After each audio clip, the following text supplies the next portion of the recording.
Valentine's day, তোমার পছন্দের গোলাপ। বাবা এই দেখ গোলাপ ফুল এনেছে, দেখ বাবা আমার জন্য সিল্ক ক্যাডবেরি।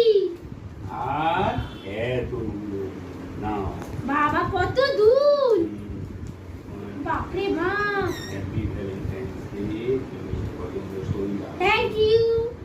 তুমি এটা কখন নিলে গো? হ্যাঁ, সেটা তো তোমায় জানতে দেবো না, জানা আছে। এইটা আমাকে ভ্যালেন্টাইনের গিফট দিয়েছে। ভ্যালেন্টাইনের দিনকে আমার মানে আমাকে একটা চন্দ্রমল্লিকা দিয়েছিল, আর কি দিয়েছিল না একটা কানের দুল। এই যে এই লাভ সাইন কানের দুলটা দিয়েছে। আবার আজকে এই দুলটা, এইটা, এগুলো সব দিয়েছে। আর এই যে সিল্ক ক্যাডবেরি, একটু এটি খেয়ে নিয়েছি।